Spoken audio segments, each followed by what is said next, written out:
एक दिन एमा को अपने दादाजी के लॉयर का एक लेटर मिलता है जिसमें दादा की क्लॉक शॉप का जिक्र होता है। एमा की क्यूरियोसिटी बढ़ जाती है और वो उस क्लॉक शॉप का विजिट करती है। शॉप के कोने में एक बहुत बड़ा ग्रैंडफादर क्लॉक था। उसके नीचे एमा को एक पुराना जर्नल मिलता है। जर्नल में टाइम मैनिपुलेशन के बारे में जिक्र होता है। एमा की क्यूरियोसिटी बढ़ जाती है और वो क्लॉक को फिर से ट्राई करती है और इस बार क्लॉक रुक जाता है। सब कुछ फ्रीज हो जाता है। एमा थोड़ी पैनिक्ड है।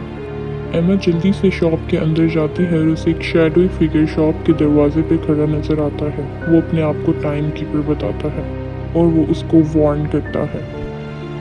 एमा फिर टाइम को रोक कर अपनी पुरानी दोस्त से मिलने जाती है और उससे बातें करती है। जब वो टाइम लूप से वापस आती है तो कोई उसे पहचान नहीं रहा होता, जिससे वो बहुत परेशान हो जाती है।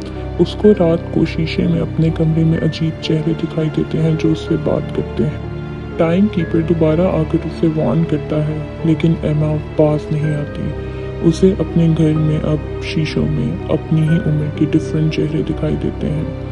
वो जैसे घड़ियों में फंस चुकी है और हर घड़ी टिक टिक टिक टिक टिक टिक करती है। एमा अपनी दोस्त से बात करने जाती है, लेकिन उसकी दोस्त भी अब उसे नहीं पहचान। वो बहुत परेशान हो जाती है क्योंकि वो जान चुकी होती है कि अब वो इन सब चीज़ों को मज़ीद सुधार नहीं सकती। सब चीज़ें मज़ीद खतरनाक होती चली जाएंगी। टाइम कीपर दोबारा आता है और उसे आखिरी बार वार्न करता है।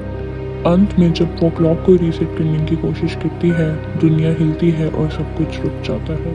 सब कुछ पुरानी तरह से खामोश हो जाता है। एमा समझ जाती है कि उसके किए हुए डिसीजन अब उसको और दुनिया को कभी सुधार नहीं सकते।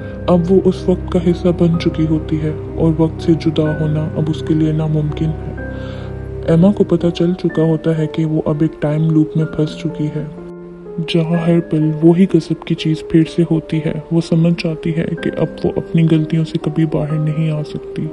अब एमा की ज़िंदगी में ये टाइम लूप लिखा हुआ होता है।